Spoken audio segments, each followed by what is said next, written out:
150 feet down, a diver named Elias Stadiates looked into the dark and saw bodies, dozens of them, limbs tangled, faces frozen, scattered across the seafloor. He surfaced screaming. He hadn't found the dead. He'd found the gods. What his crew had stumbled onto, hiding from a storm on their way to hunt sponges off the island of Antikythera, was a Roman cargo ship that sank 2,000 years ago. Bronze warriors, marble horses, a ship's hold packed with the plundered treasures of a dying world, and one lump of corroded metal that nobody wanted. For 18 months, it sat in a drawer, catalogued, ignored, just another shattered fragment from a shipwreck already famous for its statues. Then, in May of 1902, an archaeologist named Valerios Stais picked it up. He was looking for inscriptions. What he found instead was a gear, a precisely cut, perfectly interlocking bronze gear, buried inside a lump of rock that was supposedly 2,000 years old. Gears like this wouldn't exist again for another 1,000 years. Stais had just found the oldest computer on Earth, and for the next century, almost nobody would believe him. This is the story of a machine that shouldn't exist, of the century it took to admit that, and of the handful of people who finally cracked it open, not with hammers, but with X-rays. Somewhere between 150 and 100 BC in the Greek world, someone built this by hand. 30 bronze gears,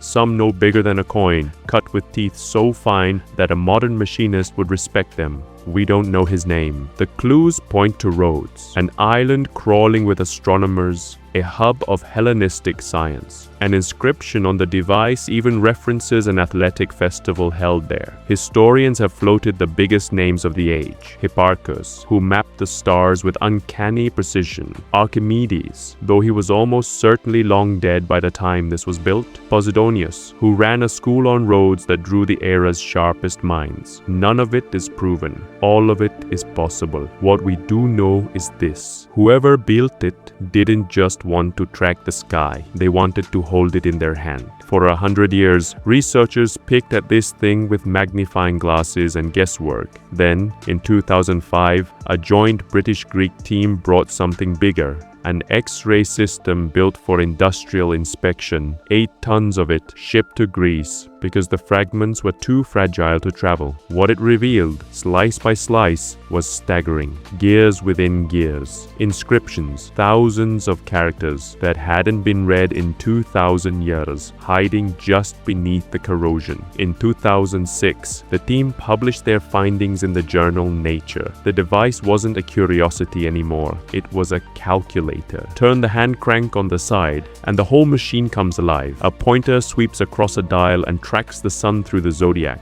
A second dial, spiraling like a nautilus shell, follows the moon through a 19-year cycle the Greeks had borrowed from Babylon. A tiny sphere, half black and half silver, rotates to show the moon's actual phase tonight in whatever year you dial in. And on the back, spiraling around a 223-month cycle, is the machine's most unnerving trick. It predicts eclipses, not roughly, by the month. Somewhere in that ancient workshop, right now, a Roman merchant could have turned a crank and known years in advance that the sky was about to go dark. Imagine standing there as the wheel finally lines up. Imagine believing you're not just tracking time, you're holding the universe still enough to read it. The back of the machine gave up its secrets in 2006.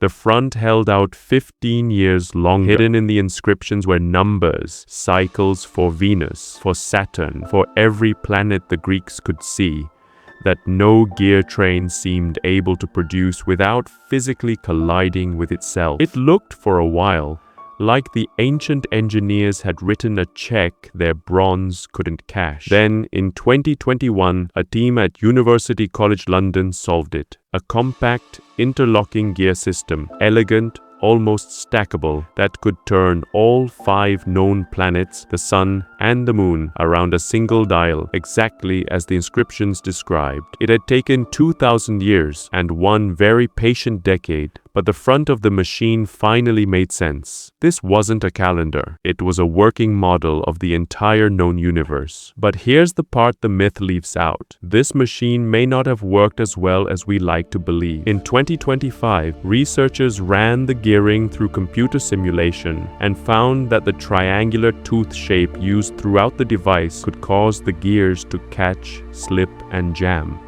By some estimates, cranked forward, the errors would start compounding within about 4 months.